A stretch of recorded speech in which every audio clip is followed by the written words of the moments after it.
So Tamil Nadu ఎన్నికల ఫలితాల ప్రభావం ఏపీపై ఏ రకంగా ఉంటుంది? చంద్రబాబు ప్రచారం చేసిన గెలవలేదు, జగన్ గారి ప్లకార్డు పట్టుకున్న అద్భుతమైనటువంటి విజయం. సార్ అఫ్కోర్స్ పూర్తి మెజారిటీ రాకపోయినప్పటికి కూడా ఆ స్థాయిలో రావటం అనేది గొప్ప విశేషం. కాబట్టి సో మరి దీని మీద ముందుగా మూడు పార్ట్లు. ఒకటి చంద్రబాబు గారు, జగన్ గారు, ఆయన క్రేజు, ఈయన వెళ్ళిన చోటలో ఓడిపోవటం. రెండు, విజయ్ గెలుపు, పవన్లో ఆ ఫైర్ లేదంటాం. పవన్ ఎందుకు అంత వీక్గా ఉన్నాడు, ఎందుకు అంత మ్యూట్గా ఏమంటాము, ఒక రకంగా అతి విధేయతగా ఎందుకు మారిపోయాడు పవన్ కళ్యాణ్ గారు అన్నది ఒకటి. మూడు, తమిళనాడులో వాళ్ళిద్దరూ అంత అరాచకాలు చేసినట్లుగా ఎక్కడ పేపర్లో కానీ మీడియాలో వార్తలు రాలా. స్టాలిన్ గారు కానీ, ఉదయనిధి స్టాలిన్ గారు కానీ ఏపీలో పూర్తి అరాచకంగా రెడ్ బుక్ అని ఇంకోటని అమరావతి పేరుతోటి వేల కోట్ల అప్పులని, రాష్ట్రం అంతా అప్పుల భారమయం చేయటం కానీ ఇవన్నీ చేసినటువంటి చంద్రబాబు గారు, లోకేష్ గారుల తెలుగుదేశం పరిస్థితి ఇప్పుడు ఎలా ఉంటుంది అనే దాని మీద విస్తృతంగా చర్చ జరుగుతూ ఉంది. అంబటి రాంబాబు గారు కూడా ఇప్పుడు ఏం జరిగిందో రేపు తెలుగుదేశం పరిస్థితి కూడా అంతే, చంద్రబాబు లోకేష్ గారి పరిస్థితి అన్నారు. సో ఈ మూడు పార్టీలుగా నడుపుదాం. పురుషోత్తం రెడ్డి గారు చెప్పండి, మీకేమనిపిస్తుంది? ఫలితాల ప్రభావం ఏ రకంగా ఉండే అవకాశం ఉంది? జగన్ గారికి ఎందుకు అంత క్రేజ్ వచ్చింది? చంద్రబాబు గారు వెళ్ళిన చోటలో ఎందుకు ఓడిపోయారు? కొమ్మినేని గారు, తమిళనాడు ఎన్నికలు ఆంధ్రప్రదేశ్లో బాగా ప్రభావితం అవుతాయి. ఇద్దరు నాయకులతో భిన్నమైన పోలికలు, జగన్ గారు, విజయ్ గారు, పవన్ కళ్యాణ్ గారు, విజయ్ గారు, రెండు భిన్నమైన పోలికలు. చంద్రబాబు నాయుడు గారి ప్రచారం, విజయ్ గారి అనూహ్య విజయం, ఆంధ్రప్రదేశ్లో దాని పరిణామాలు ఎలా ఉంటాయి, ఇట్లాంటి చర్చ నడుస్తుంది. మొట్టమొదటి అంశం, విజయ్ గారి విజయం అసాధారణమైంది అని ఖచ్చితంగా చెప్పాలి. ఇక్కడ జగన్మోహన్ రెడ్డి గారిని విజయ్ గారిలో జగన్మోహన్ రెడ్డి గారిని ఎందుకు సమాజం చూస్తూ ఉంది? ఇప్పుడు ఎవరైనా పోల్చుకోవచ్చు, నేను హీరో మీరు హీరో, కాబట్టి హీరో గెలిచాడని పవన్ కళ్యాణ్ గారు అనలేకపోతున్నాడు కదా. కానీ జగన్ గారిని ప్రేమించే ప్రతి ఒక్కరూ విజయ్ గారి గెలుపును ఆస్వాదిస్తున్నారు. మా చంద్రగిరి నియోజకవర్గంలో చెవిరెడ్డి, హర్షిత్ రెడ్డి వాళ్ళు నిన్న సెలబ్రేషనే చేసినారు. కానీ సమాజం సానుకూలంగా చూస్తూ ఉంది. ఎందుకు చూస్తూ ఉంది? విజయ్ గారిలో జగన్ గారిలో ఒక సారూప్యత కనిపిస్తూ ఉంది కాబట్టి సమాజం ఆ విజయాన్ని సానుకూలంగా చూస్తూ ఉంది. పవన్ కళ్యాణ్ గారిది వాళ్ళది లేదు కాబట్టి చూడట్లేకపోతా ఉంది. నిజానికి కొమ్మినేని గారు, నాకున్న ప్రాథమిక సమాచారం ప్రకారం జగన్ గారు స్టాలిన్ గారితోనూ బాగుంటారు, విజయ్ గారితోనూ బాగుంటారు. కానీ జగన్ గారిని ప్రేమించే తమిళనాడులో ఉన్న తెలుగు వాళ్ళందరూ విజయ్ గారికి కనెక్ట్ అయినారు. రీజన్ ఏంటంటే, జగన్ గారు ఏం చెప్పలేదు. రీజన్ ఏంటంటే, ఇద్దరు క్యారెక్టర్లు ఎక్కడో కలుస్తున్నాయి, ఇద్దరు నడక ఎక్కడో కలుస్తున్నాయి. కానీ ప్రజలు ఎప్పుడు కూడా నడకనే చూస్తారు. జగన్ గారు పార్టీ పెట్టే టైంలో ఏంటి పరిస్థితి? 4 పార్టీలు, కాంగ్రెస్, తెలుగుదేశం, ప్రజారాజ్యం, టిఆర్ఎస్. అసలు పార్టీ పెట్టాలనే ఊహే ప్రమాదకరం. అలాంటి ప్రమాదకరమైనా కూడా నిలబడ్డాడు. 16 నెలలు జైల్లో ఉన్నాడు, 10 ఏళ్ళు ప్రతిపక్షంలో ఉన్నాడు, గెలుపు సాధించి చూపించాడు. ఇక్కడ విజయ్ గారు కూడా చూడండి, 2 ప్రధాన పార్టీలు ఉన్నాయి, బలమైన పునాదులు ఉన్న పార్టీలు. ఆయన రామారావు గారు లాగా స్టార్ హీరో కాదు తమిళనాడులో. అయినా పెట్టి సాహసం చేయడమే కాదు, నేను ఒంటరిగానే పోతాను, ఈ రోజు కాకపోతే రేపు కాకపోతే ఎల్లుండి గెలిచి చూపిస్తాను అని నిలబడడం జగన్ గారిలో పోలికలు చూశారు. ఈయన అంతే, 5 ఏళ్ళు కాకపోతే 10 ఏళ్ళు ఒంటరిగా పోరాడతాం, నిలబడతాం, గెలిపి చూపిస్తాం. లక్ష్యం ఏంటి? జగన్ గారిది, మా నాన్న రాజశేఖర రెడ్డి లాగా ముఖ్యమంత్రి కావాలి, ప్రజల కోసం పని, మా నాన్నగారి పక్క నా ఫోటో ఉండాలి. ఇక్కడ విజయ్ గారు కూడా ఏ రోజైనా సరే గెలవాలి, తమిళనాడు పరిస్థితులు మార్చాలి, కలుస్తా ఉంది. ఇక్కడ సింహం సింగల్ అనేది చాలా మంది మాట్లాడుతున్నారు కొమ్మినేని గారు.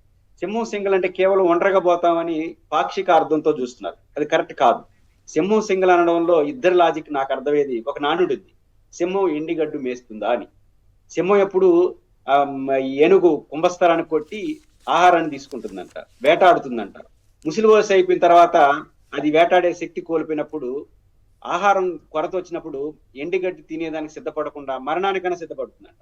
అంటే ఆ అహం అంటే తను అనుకున్నదే పోవాలని. కాబట్టి జగన్ గారు సింహం సింగల్ అంటున్నారంటే, మేము ఆత్మాభిమానంతో ఉంటాము, పరిస్థితులకి అనుకూలంగా ఎట్ల పడితే అట్ట పోము, నిలబడతామనే ధోరణి ఇద్దరిలో కనపడిందని ఇక్కడ కనిపిస్తాం. రెండో అంశం, విజయ్ గారి విజయాల్లో ఒక వ్యక్తిత్వం కనిపిస్తుంది. కొమ్మినేని గారు చాలా 2 ఏళ్ల అనుభవం కావచ్చు.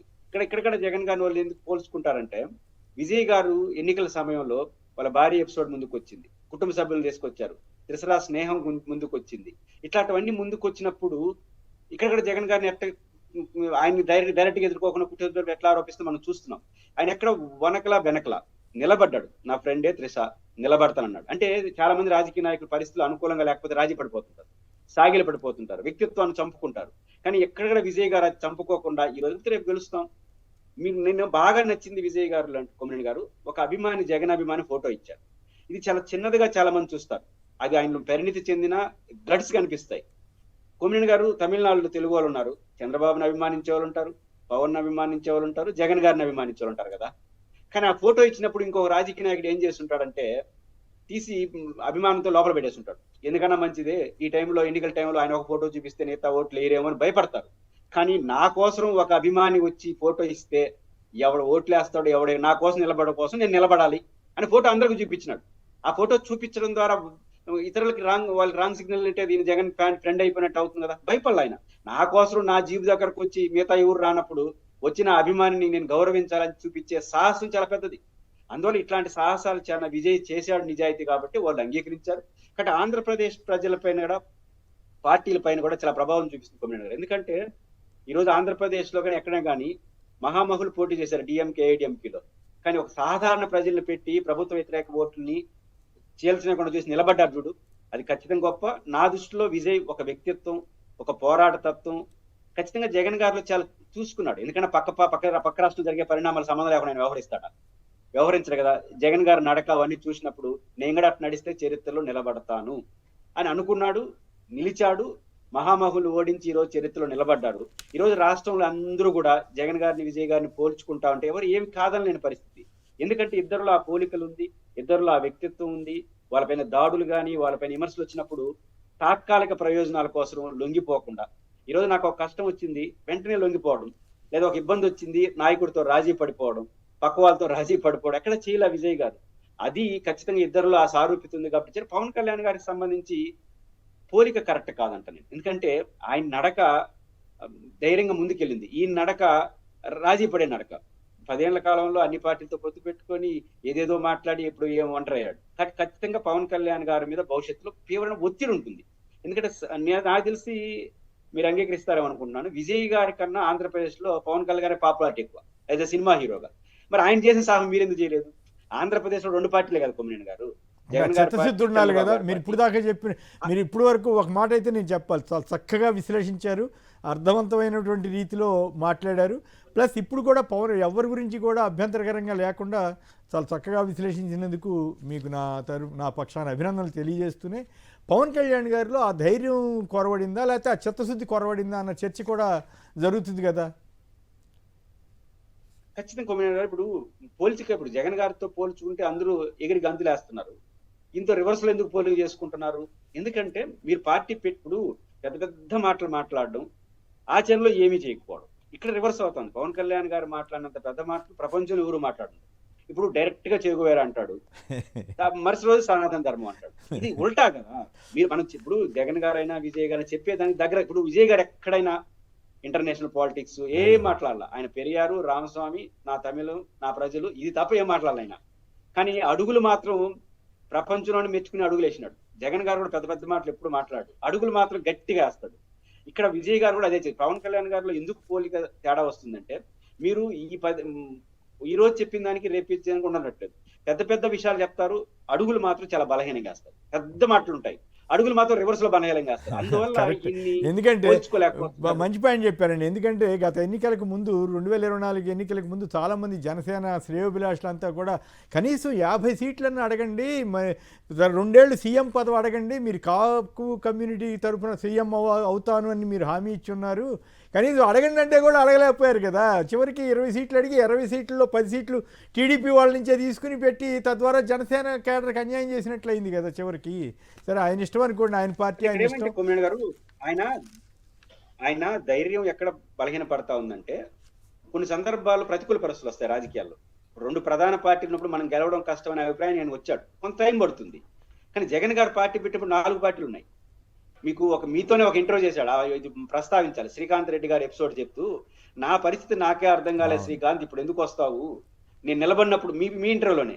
అంటే అర్థం ఏంటి, ఆయనకు కూడా నమ్మకం లేదు, కానీ ప్రయత్నిద్దాం, నా వల్ల ఎవరు ఇబ్బంది పడకూడదు, ప్రయత్నించి సక్సెస్ అందరినీ కలుపుకోమదాం అనుకున్నాడు. అంటే ఆయన కూడా నమ్మకం లేదు ఫస్ట్ లో, కానీ ప్రయత్నిద్దామనే నమ్మకాన్ని మాత్రం వదలలేదు. అట్లాంటి ప్రయత్నం కానీ పవన్ కళ్యాణ్ నిజంగా 14 నుంచి చేస్తూ కొమ్మినేని గారు ఈరోజు జగన్ గారి తర్వాత పవన్ కళ్యాణ్ అయి ఉంటాడు.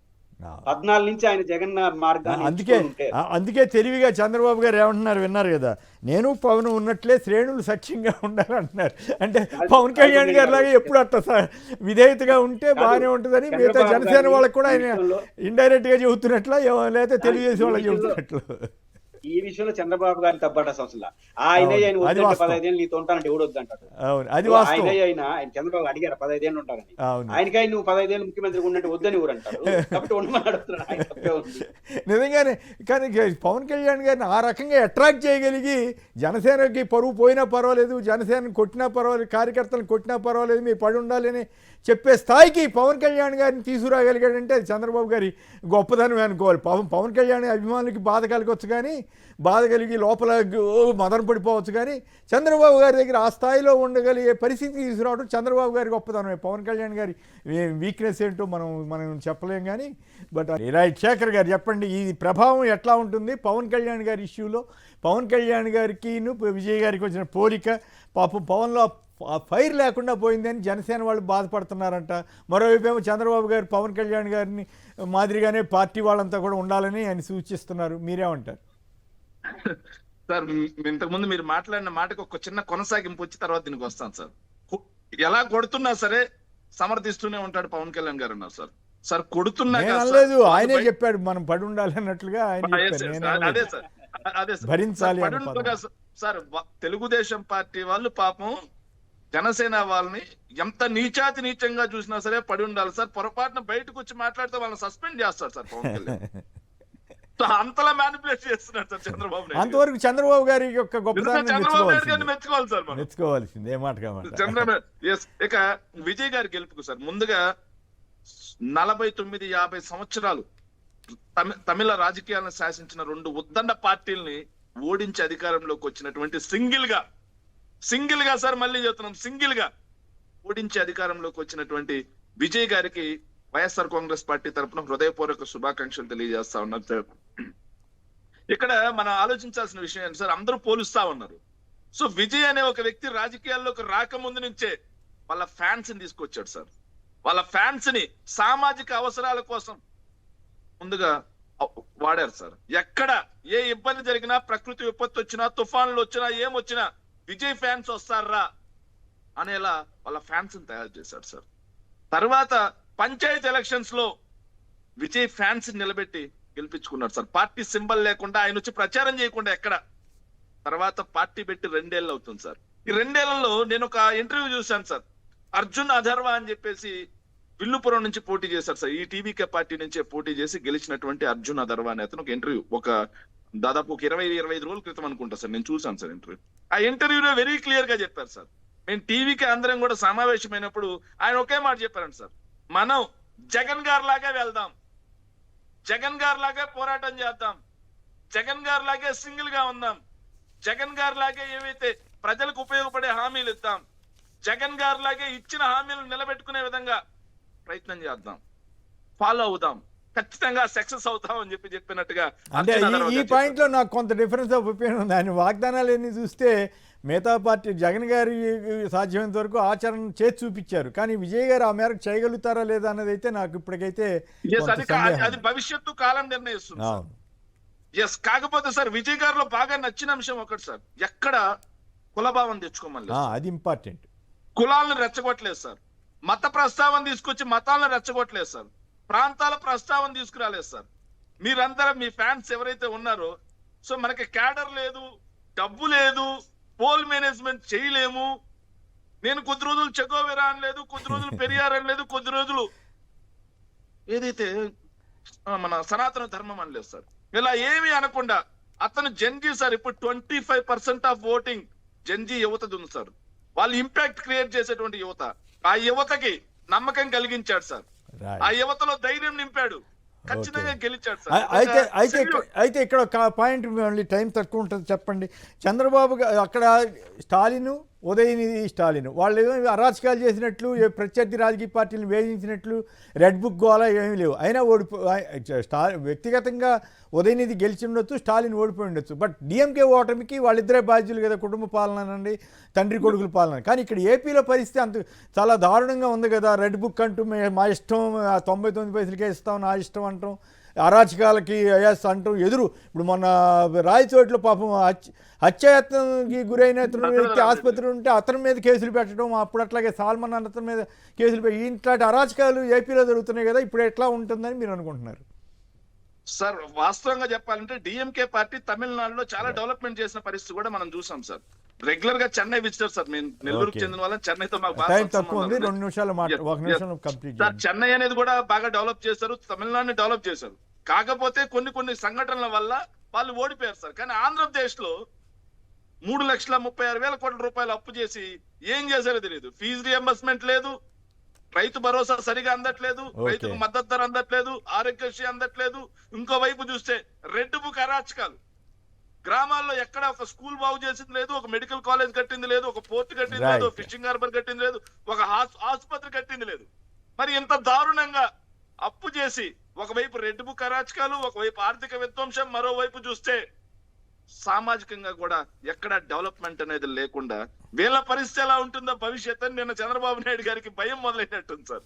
అందుకే నేను చెప్తున్నాను సార్, ప్రజల్లో మనం ఆంధ్రజ్యోతి పేపర్లో వచ్చింది సార్, ప్రజల్లో మనం సంతృప్తి కోల్పోతే ప్రజల్లో అసంతృప్తి వస్తే మన పరిస్థితి అయినా ఇదే అని చెప్పి ఎమ్మెల్యేలకి దిశానిర్దేశం చేస్తా ఉన్నారు సార్. ఆల్రెడీ ఆయనకి ఇంటి వచ్చేసినట్టు భయపడుతున్నారు. ఆయనతో పాటు ఆయన కుమారుడు కూడా భయపడి పద్ధతిగా ఉందామని ఆలోచన చేస్తే సంతోషం. ఈ దిక్కుమాలిన రెడ్ బుక్ వదిలేసి